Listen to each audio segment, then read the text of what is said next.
Assalamualaikum warahmatullahi wabarakatuh. Kami dari kelompok 4 mata kuliah Ekonometrika, jurusan Akuntansi Syariah kelas 5B akan mempresentasikan materi dengan tema model regresi dengan variabel independen kualitatif. Nama anggota kelompok 4 yang pertama Afifah Nur Azizah dengan NIM 046, yang kedua Nadia Triana Purwaningrum dengan NIM 061, yang ketiga Risa Faridatul Azma dengan NIM 079, yang keempat Rahel Ardiansyah dengan NIM 084. Adapun pembahasan dari kelompok 4, yang pertama karakteristik variabel kualitatif, yang kedua regresi dengan satu variabel kualitatif, yang ketiga regresi dengan lebih dari satu variabel kualitatif, yang keempat perbandingan dua regresi dengan pendekatan variabel dummy.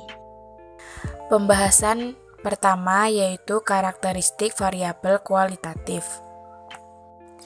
Variabel kualitatif yaitu contohnya seperti jenis kelamin, warna kulit, tingkat pendidikan, status perkawinan, krisis ekonomi maupun kenaikan harga BBM. Di dalam regresi kita bisa memasukkan variabel kualitatif tersebut di dalam model regresi. Contohnya, benarkah terjadi diskriminasi gender dalam pekerjaan sehingga terjadi perbedaan gaji antara pekerja wanita dengan pria? Selain memasukkan lamanya masa kerja sebagai variabel independen kualitatif yang mempengaruhi gaji seseorang, kita juga bisa memasukkan variabel jenis kelamin dalam menganalisis faktor apa yang mempengaruhi gaji seseorang. Variabel kualitatif mengindikasikan ada tidaknya sebuah atribut. Metode untuk mengkuantitatifkan atribut yang bersifat kualitatif yaitu dengan cara membentuk variabel yang sifatnya artifisial atau dummy ke dalam model persamaan regresi dengan mengambil nilai 1 atau 0. Angka 1 menunjukkan adanya atribut, sedangkan angka 0 menunjukkan tiadanya atribut. Misalnya kita ingin menguji benarkah ada isu gender dalam hal pekerjaan, yaitu apakah memang terjadi perbedaan gaji antara karyawan pria dan wanita. Model persamaan regresinya dapat ditulis sebagai berikut. YI sama dengan beta 0 ditambah beta 1 DI ditambah EI, di mana Y adalah gaji karyawan, DI sama dengan 1 jika karyawan pria, dan DI sama dengan 0 jika bukan pria atau karyawan wanita. Persamaan ini adalah model regresi seperti model regresi sederhana, kecuali variabel independennya bersifat kualitatif. Variabel kualitatif ini kemudian dikuantitatifkan dengan teknik variabel dummy. Model tersebut menjelaskan apakah jenis kelamin akan berpengaruh terhadap gaji karyawan dengan asumsi variabel lain selain jenis kelamin dianggap tetap. Hipotesis 0 pada persamaan ini adalah tidak ada diskriminasi jenis kelamin atau gender dalam soal gaji karyawan. H0 dibagi beta 1 sama dengan 0. Karena variabel gangguannya memenuhi asumsi OLS, kita dapat mengestimasi persamaan tersebut dengan metode OLS. Setelah diestimasi, kemudian kita dapat menentukan apakah estimator beta 1 secara statistik signifikan melalui uji T. Jika parameter estimasi dalam regresi yakni beta 1 signifikan secara statistik, maka memang terjadi perbedaan gaji antara karyawan wanita dan karyawan pria. Dari persamaan tersebut, maka nilai rata-rata dari masing-masing karyawan pria dan wanita adalah sebagai berikut. Karyawan pria, E adalah YI di mana DI sama dengan 1 adalah beta 0 ditambah beta 1. Sedangkan karyawan wanita, E adalah YI di mana DI sama dengan 0 adalah beta 0. Dalam hal ini, intercept beta 0 menunjukkan gaji rata-rata karyawan wanita dan slope beta 1 menunjukkan berapa besar perbedaan gaji rata-rata karyawan pria dan wanita. Sedangkan beta 0 ditambah beta 1 memberikan informasi gaji rata-rata karyawan pria. Lanjut pada materi kedua, yaitu regresi dengan satu variabel kualitatif. Dalam regresi dengan satu variabel kualitatif dibagi menjadi 3. Yang pertama, regresi variabel kualitatif pada data cross-section dengan memiliki persamaan YI sama dengan beta 0 ditambah beta 1 DI ditambah beta 2 XI ditambah EI. Beta 1, beta 2 lebih dari 0, di mana YI gaji karyawan tahunan, XI masa kerja karyawan satuan tahun, DI 1 jika karyawan pria, 0 jika bukan atau karyawan wanita. Hipotesis 0, H0 dibagi beta 1 sama dengan 0, yakni tidak ada diskriminasi gender dalam soal gaji.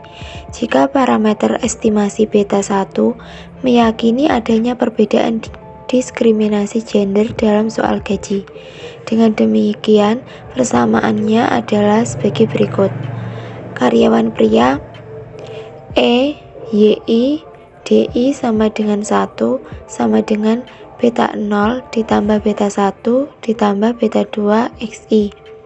Karyawan wanita YI DI sama dengan 0 sama dengan beta 0 ditambah beta 1 XI. Contoh soal, misalnya menganalisis pengeluaran mahasiswa per bulan atau Y selain dipengaruhi oleh uang kiriman dari orang tua atau X juga dipengaruhi oleh jenis kelamin atau D. Data hipotesis terhadap 16 mahasiswa yang kuliah di Yogyakarta ditampilkan dalam tabel. Jenis kelamin diduga akan sangat berpengaruh terhadap pengeluaran mahasiswa. Kebutuhan wanita lebih besar dari kebutuhan pria, sehingga diduga pengeluaran mahasiswa wanita akan lebih banyak dari mahasiswa pria. N1 Y575 X600 D11 D20. N2 Y640 X650 D11 D20. N3 Y560 X600 D10 D20. N4 Y675 X700 D11 D20. 5 Y575 X625 D10 D20 dan seterusnya sampai N16 Y885 X900 D10 D21. DI sama dengan jenis kelamin di mana keterangan 1 untuk wanita dan 0 untuk pria, dan D2 sama dengan kepemilikan mobil jika keterangan 1 untuk yang mempunyai mobil dan 0 yang tidak mempunyai mobil. Model regresi sebagai berikut. YI sama dengan beta 0 ditambah beta 1 D ditambah beta 2 XI ditambah EI. Jika beta 1, beta 2 lebih dari 0, di mana Y merupakan pengeluaran mahasiswa, X merupakan uang kiriman mahasiswa.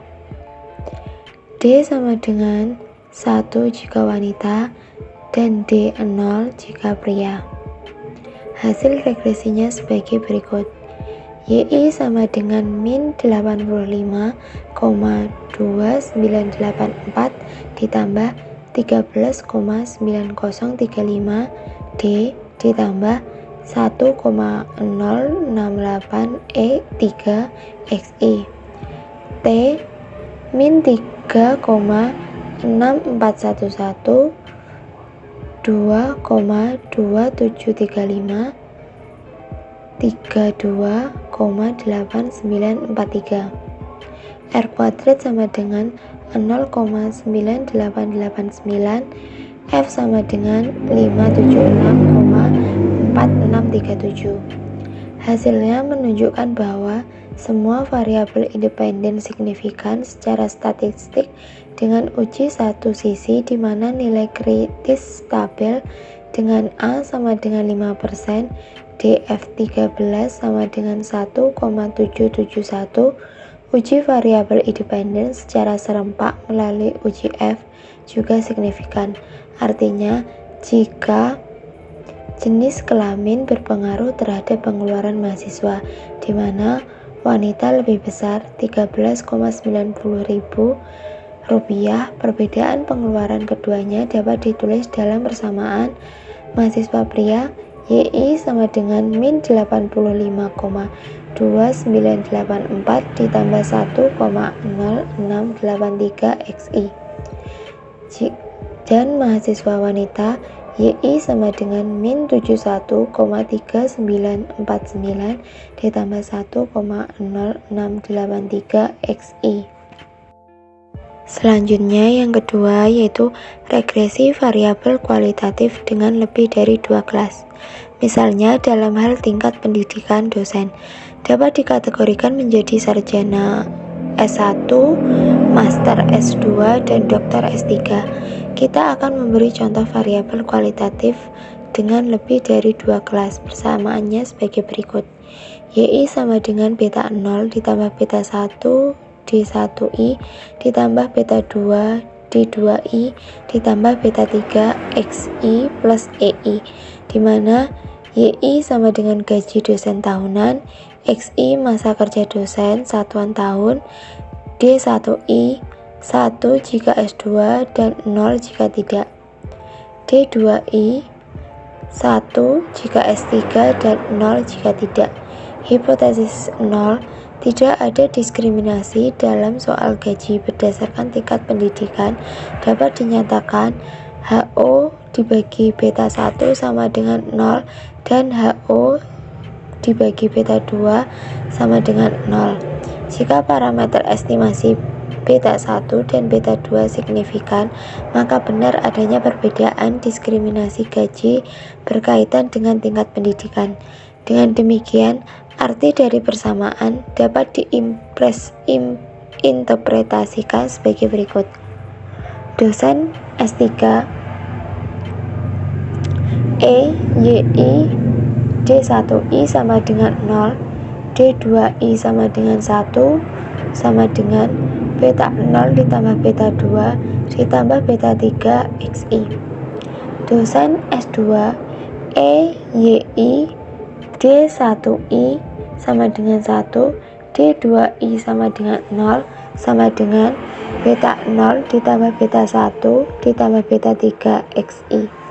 Dosen S1 YI DI1 sama dengan 0, D2I sama dengan 0, sama dengan beta 0 ditambah beta 3 XI. Selanjutnya yang ketiga yaitu regresi variabel kualitatif pada data time series. Misalnya, dalam menganalisis perilaku konsumsi masyarakat Indonesia dengan menggunakan data time series sejak Orde Baru sampai saat ini, yakni katakanlah dari tahun 1970 sampai 2003. Selama periode tersebut, banyak kejadian-kejadian yang sangat berpengaruh terhadap perilaku ekonomi masyarakat. Seperti dalam data cross-section, kita bisa menggunakan teknik variabel dummy untuk memasukkan variabel kualitatif dalam model regresi. Di dalam mengkuantitatifkan variabel kualitatif dalam data time series sama dengan data cross-section, bisa ditulis dalam persamaan sebagai berikut. YT sama dengan beta 0 ditambah beta 1 DT ditambah beta 2 XT ditambah ET. B1 lebih dari 0 dan B2 lebih dari 0, di mana YT sama dengan import DT 0 untuk periode tahun kurang dari 1997 dan 1 untuk periode tahun lebih dari 1997. XT sama dengan GDP real sebagaimana pada data cross section, artinya sebagai berikut. Sebelum krisis YT dt sama dengan 0 sama dengan beta 0 ditambah beta 2 XT selama krisis YT dt sama dengan 0 sama dengan beta 0 X1 beta 1 ditambah beta 2 XT. Selanjutnya yaitu regresi dengan lebih dari satu variabel kualitatif. Teknik variabel dummy dapat diperluas jika kita ingin memasukkan lebih dari satu variabel kualitatif dalam bersamaan regresi. Contoh dari variabel dummy sendiri adalah jenis kelamin pria atau wanita dan juga jabatan akademiknya, apakah sudah profesor atau belum. Model persamaan regresinya adalah YI sama dengan beta 0 ditambah beta 1 D1I ditambah beta 2 D2I ditambah beta 3 XI ditambah EI, di mana YI gaji dosen tahunan, XI masa kerja dosen, D1I 1 jika pria, 0 jika bukan atau wanita, D2I 1 jika profesor, 0 jika tidak. Dengan demikian, arti dari persamaan di atas dapat diinterpretasikan ke dalam 4 kemungkinan seperti yang terlihat pada tabel. Hal-hal yang perlu diperhatikan dalam menggunakan teknik variabel dummy dalam mengkuantitatifkan variabel kualitatif yaitu: yang pertama, kalau ada 2 kategori maka hanya digunakan satu variabel dummy karena satu variabel dummy sudah bisa membedakan 2 atribut. Yang kedua, nilai 1 dan 0 pada variabel dummy bersifat manasuka atau arbiter. Artinya, dalam kasus diskriminasi gender, nilai 1 bisa digunakan untuk wanita dan 0 untuk pria. Yang ketiga, kelompok atau kategori dalam variabel dummy yang bernilai 0 merupakan kategori dasar sebagai kelompok pengontrol. Yang keempat, koefisien beta 1 pada variabel dummy disebut koefisien intercept pembeda karena menunjukkan berapa besar perbedaan intercept yang bernilai 1 dengan intercept dari kelompok pengontrol. Perbandingan 2 regresi pendekatan variabel dummy. Jadi variabel dummy pada pembahasan-pembahasan sebelumnya hanya terbatas pada ada tidaknya perbedaan intercept saja.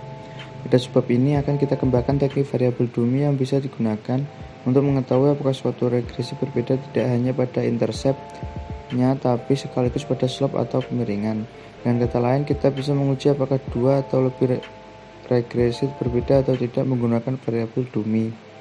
Untuk menjelaskan perbedaan 2 garis regresi dengan teknik variabel dummy ini, misalnya kita ingin menguji apakah terjadi perbedaan perilaku impor masyarakat sebelum krisis dan selama krisis, atau dengan kata lain ingin mengetahui apakah terjadi perbedaan garis regresi baik dilihat dari perbedaan slope atau intercept sebelum dan selama krisis ekonomi.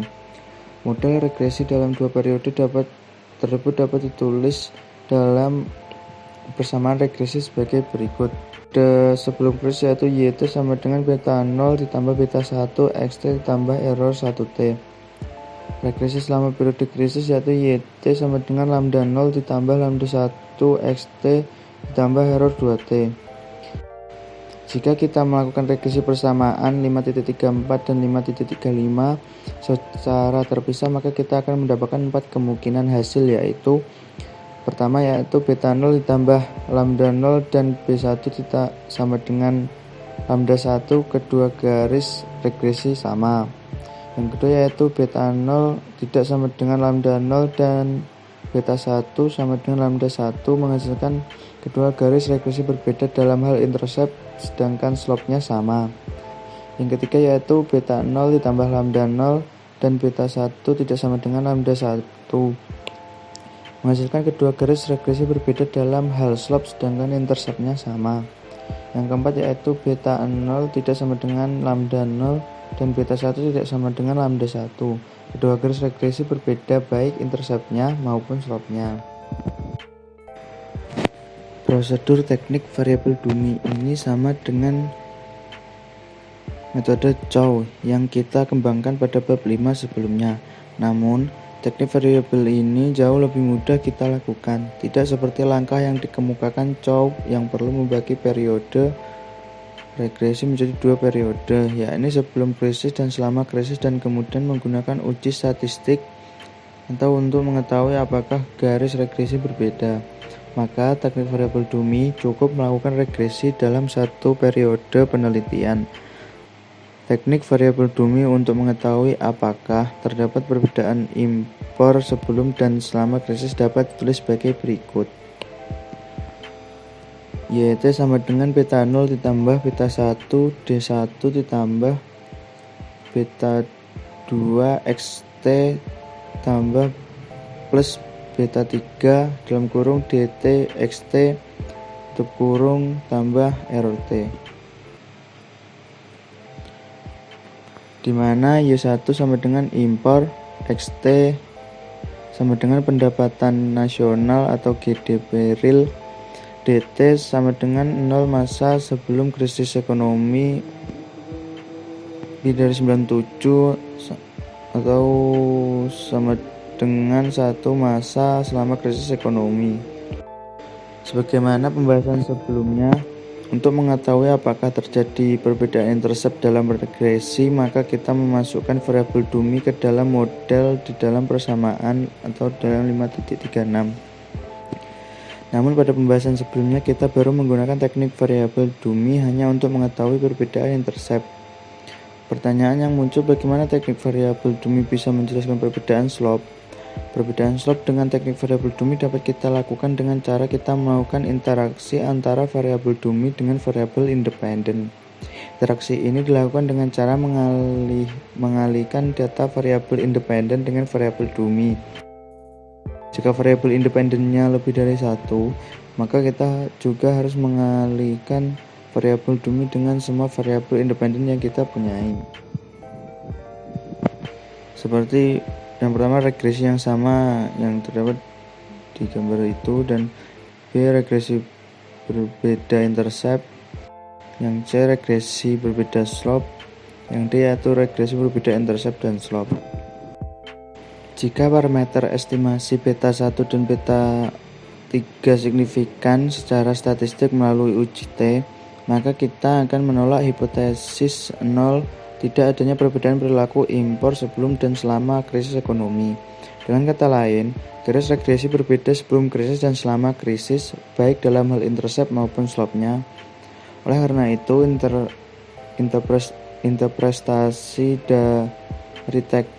interpretasi dari teknik variabel dummy sebagai berikut. Masa sebelum krisis ekonomi, E buka kurung YT DT sama dengan 0 tutup kurung sama dengan beta 0 tambah beta 2 plus beta 2 XT. Yang kedua yaitu masa selama krisis ekonomi, E buka kurung YT atau DT sama dengan 1 tutup kurung sama dengan buka kurung B beta 0 ditambah beta 1 tutup kurung plus buka kurung beta 2 tambah beta 3 tutup kurung XT. Dalam persamaan 5.36, beta 1 merupakan intercept pembeda kedua regresi yang menunjukkan seberapa besar perbedaan intercept sebelum krisis ekonomi dan selama krisis ekonomi. Sedangkan beta 3 merupakan slope pembeda yang menunjukkan seberapa besar slope berbeda di dalam kedua periode penelitian tersebut. Sekian video presentasi dari kelompok 4. Apabila ada salah kata, kami mohon maaf. Wassalamualaikum warahmatullahi wabarakatuh.